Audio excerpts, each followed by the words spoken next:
Hello मेरे प्यारे साथियों। आज हम हिंदी साहित्य की प्रमुख कहानी चंद्रदेव से मेरी बातें पढ़ेंगे। कहानी के लेखक राजेंद्र वाला घोष, जिन्हें बंग महिला भी कहा जाता है। प्रकाशन वर्ष 1904, सरस्वती पत्रिका। इसे हिंदी की प्रथम राजनीतिक कहानी का दर्जा प्राप्त है।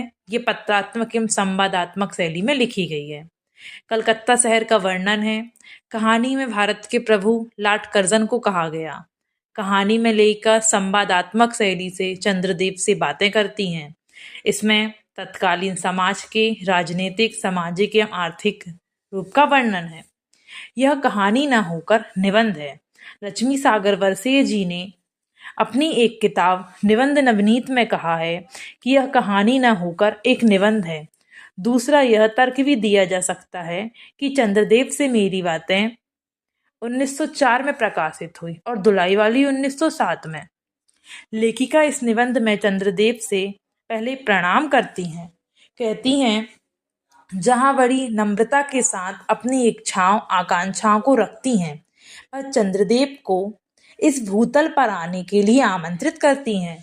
आमंत्रित करते हुए कहती हैं कि आप तो कितने सालों युगों से एक ही जगह पर एक सुयोग्य कार्यदक्ष की भांति निष्ठा से काम कर रहे हैं।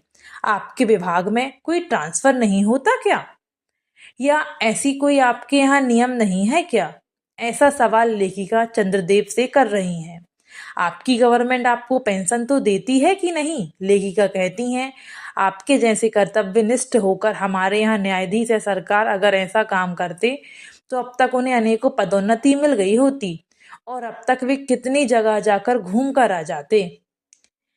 यह सब सवाल करते हुए लेखिका अचानक चंद्रदेव से क्षमा मांगते हुए कहती हैं कि मुझे क्षमा करें, आपको तो इन सभी चीजों की जरूरत ही नहीं है, क्योंकि आप तो अमर हैं। आपको अमरता का वरदान मिला हुआ है।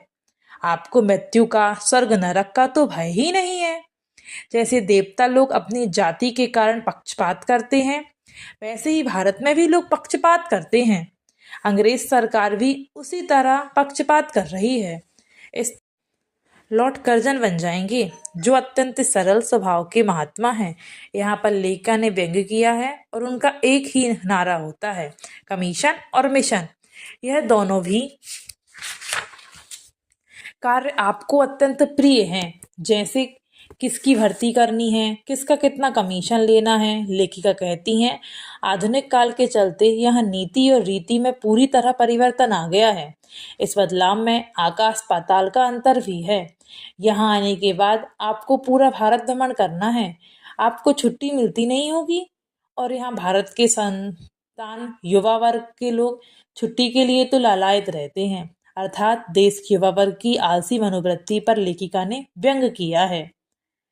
यहाँ की युवा को किसी और से कोई लेना देना नहीं है। वे अपने आप में डूबे हुए हैं।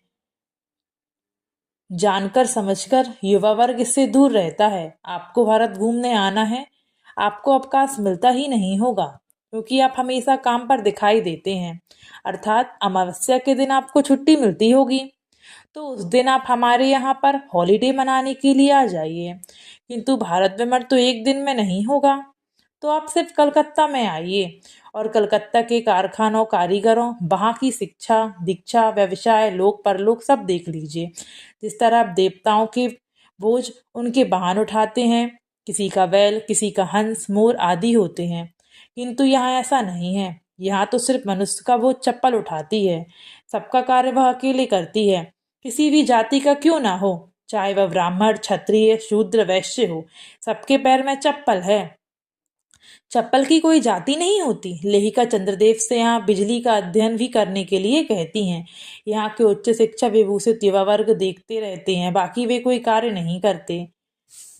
लेखिका आगे कलकत्ता की ईडन गार्डन का भी वर्णन करती हैं, जो बहुत ही सुशोभित है। विश्वविद्यालय के श्रेष्ठ पंडितों से भी आप बात कर सकते हैं।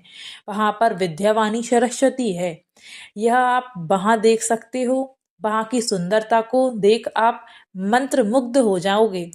कुबेरनाथ भी यहाँ का साम्राज्य देखने के बाद मंत्र मुग्ध हो जाएंगे।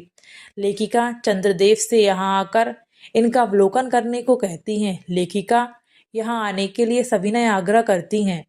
यहाँ आने के बाद चंद्रदेव को क्या क्या लाभ मिलेगा इसके बारे में भी वह बताती हैं। यहाँ की वायु, कलंक कालिमा, शशांक ससधर आदि यहाँ हैं।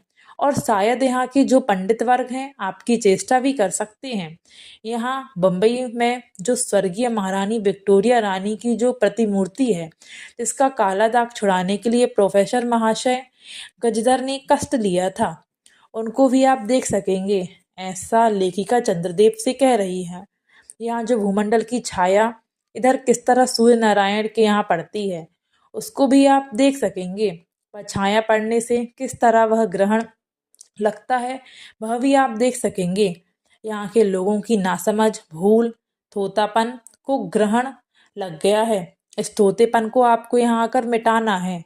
ग्रहण कैसा होता है या नहीं है, स्वामी सूर्य और उसके पूरे साम्राज्य को देख सकेंगे कि किस तरह यहाँ उनके मंदिर बनाए गए हैं।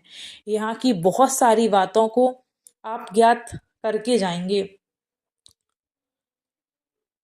यहाँ के राजा महाराजा को भी देख सकेंगे जो सिर्फ पुतलियों की भांति हैं। किसी को भी प्रजा से कोई लेना देना नहीं है। लेखिका ने यहाँ राजा महाराजाओं पर व्यंग्य किया है। प्रजा की रक्षा करने वाले वर्ग इनके सामने नाचता है, अर्थात प्रजा दुखी है या सुखी है इनसे इनको कोई मतलब नहीं है। लेखिका यहाँ इस निबंध के माध्यम से चंद्रदेव से यहाँ आकर भूतल की स्थिति को देखने और समझने के लिए आमंत्रित करती हैं। अलग अलग क्षेत्रों को देखने की बात करती हैं, जिसमें चिकित्सा, कानून, शिक्षा, डॉक्टर आदि सभी क्षेत्र शामिल हैं।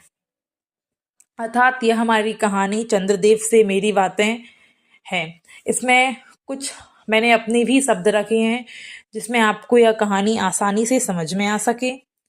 और ऐसी ही कहानी जानने के लिए आप मुझे कमेंट कर सकते हैं और ऐसी ही कहानी मैं आपको पढ़ा सकती हूँ, उनका नॉलेज दे सकती हूँ। इसके लिए आप मेरी वीडियो को लाइक, शेयर और कमेंट कर सकते हैं और मुझे फॉलो कर सकते हैं। Thank you for watching.